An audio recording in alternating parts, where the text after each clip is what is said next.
Welcome to ચેતુસ kitchen. આજે આપણે બનાવીશું રીંગણા બટેકાનું ચટપટું શાક બનાવશું। તો રીંગણાનું શાક તો એકને એક સ્વાદથી ખાઈને થાકી ગયા હોય તો કંઈક અલગ સ્વાદ બનાવીએ તો ઘરના પરિવારને બધાને મજા આવે। તો એના માટે આપણે આજે અહીંયા 2 રીંગણા અને 2 બટેકા લઈ લીધા છે અને મસ્ત એવું ચટપટું બનાવશું શાક આપણે। ને અહીંયા આપણે 2 લીલા મરચાં સુધારી લીધા છે, 1 ઇંચ આદુના ટુકડા કરી લીધા છે અને અહીંયા આપણે લસણ ફોલી લીધું છે। અહીંયા 2 ટમેટા આપણે ખમણીમાં ખમણી લીધા છે, અહીંયા 2 નાની ડુંગળી ખમણીમાં ખમણી લીધી છે, અહીંયા આપણે લીલું લસણ લીધું છે, અહીંયા અડધી ચમચી ગરમ મસાલો, બાકી રેગ્યુલર મસાલાની અંદરથી મસાલાનો ઉપયોગ કરી અને સરસ એવું શાક બનાવી લેશું। રીંગણને આપણે સરસ ધોઈ લીધા છે।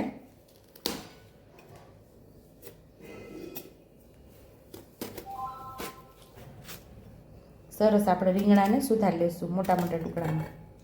એક રીંગણાની ચીરમાંથી આપણે 3 ટુકડા કરશું। તો આવી રીતે આપણે બધા રીંગણાને સુધારી લેવાના છે। ગેસ ચાલુ કરીને આપણે કઢાઈ રાખી દીધી છે અને હવે 3 નાના ચમચા જેટલું આપણે તેલ ઉમેરશું।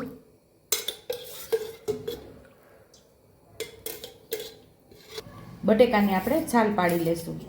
બટેકાને પણ એમ જ મોટા મોટા ટુકડામાં કટિંગ કરી લેવાનું, એટલે કે સુધારી લેવાના છે। એને પણ એક ચીરની અંદરથી 3 થી 4 ટુકડા થાય એવી રીતે આપણે સરસ સુધારી લેવાના છે। તો અહીં આપણું તેલ ગરમ થઈ ગયું છે તો પહેલા આપણે રીંગણાને આમાં તળી લેવાના છે, એટલે કે ફ્રાય કરી લેવાના છે।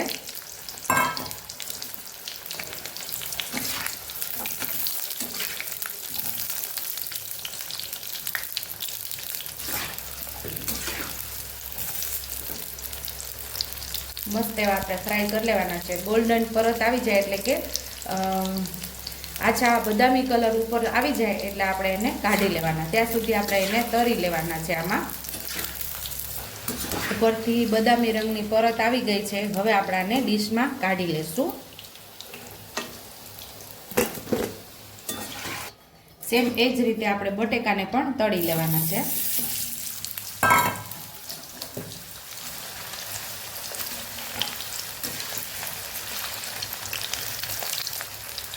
બટેકાને પણ સરસ ફેરવતા બધી સાઈડથી આપણે એકદમ સરસ ઉપર બદામી રંગની પરત આવી જાય ત્યાં સુધી આપણે બટેકાને પણ એમ જ તળી લેવાના છે। તો સરસ એવા તળી લેવાના છે, એટલે કે આપણે 70 થી 80% જેટલા બટેકાને તળી લેવાના। પછી આપણે એનો મસાલો કરીએ એટલે જો જે 20% જેટલો હોય એ ચડી જાય। આપણા બટેકા તળાશે ત્યાં સુધીમાં આપણે એક આદુ મરચાં અને લસણની પેસ્ટ તૈયાર કરી લઈશું। અહીંયા આપણે પેસ્ટ તૈયાર કરી લઈશું। અહીંયા આપણે આદુ મરચાં અને લસણને સરસ ખાંડી લીધું છે। હવે આપણે બટેકાને જોઈ લઈએ।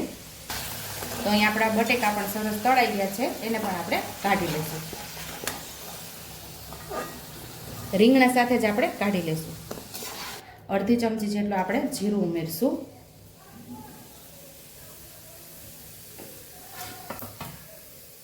થોડી હિંગ ઉમેરશું, અહીંયા આપણે લીલું લસણ ઉમેરી દઈશું।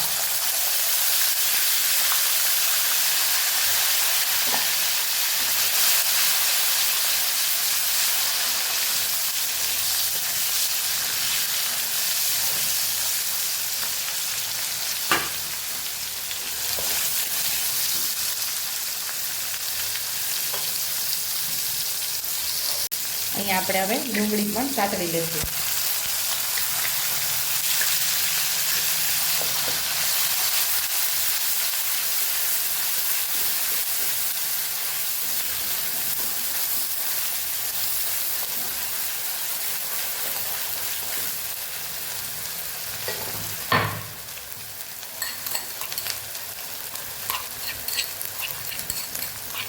અહીંયા આપણે થોડી ડુંગળી સતળાઈ જાય પછી આપણે અહીંયા આદુ મરચાં અને લસણની જે પેસ્ટ તૈયાર કરેલી એ પણ આપણે અહીંયા ઉમેરી દઈશું, એટલે એનો કાચો સ્વાદ ન આવે। સરસ એવું આપણે આદુ લસણ અને મરચાંને સાતળી લેવાનું છે।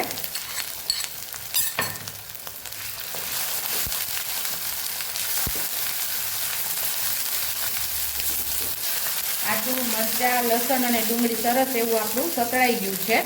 તો અહીંયા ટમેટા આપણે ઉમેરી દઈશું. જે ખમણીલા છે જે આપણે ટમેટા ખમણી લીધા હતા એને પણ આપણે સરસ સાતળી લેવાના છે. અહીંયા આપણે બધા મસાલા કરશું.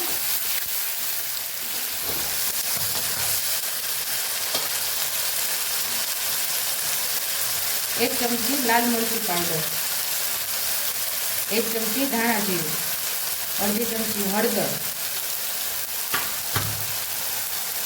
થોડા લીલા ધાણા, ગરમ મસાલો, થોડુંક આપણે પાણી ઉમેરશું 2-3 ચમચી જેટલું. મસાલાને આપણે સરસ સાતળી લેવાનું છે. તેલ છૂટું પડે ત્યાં સુધી આપણે આને સાતળવાનું છે.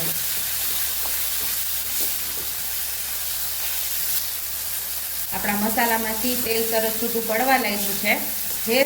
જે તેલની અંદર આપણે રીંગણા અને બટેકાને તળેલા એ જ તેલની અંદર આપણે આ શાકનો વઘાર કર્યો છે અને તેલ મસ્ત એવું છૂટું પડી ગયું છે. અને હવે આપણે આની અંદર બટેકા અને રીંગણા જે તળેલા એ ઉમેરી દઈશું.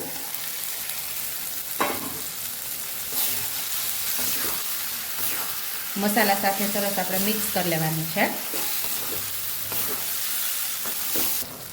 અહીંયા હવે આપણે સ્વાદ મુજબ મીઠું ઉમેરી દઈશું અને આપણે અડધા ગ્લાસ જેટલું પાણી ઉમેરીશું. સરસ આપણે મિક્સ કરી અને ઉકળવા દઈશું. પાણી ઉમેરીને સાવ ગેસ ધીમો કરી અને જે આપણે થોડા રીંગણા અને બટેકા કાચા છે એને આપણે પાકવા દઈશું. હવે આપણે ખોલીને જોઈ લઈશું.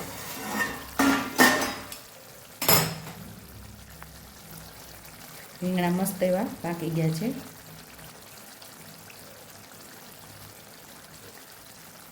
બટેકું પણ મસ્ત એવું પાકી ગયું છે.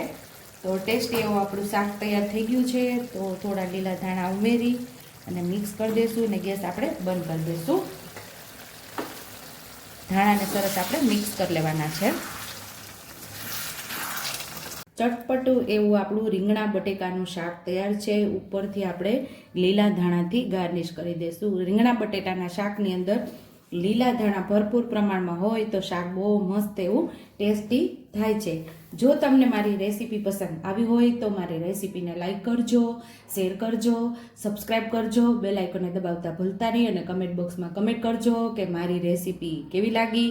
તો આવજો.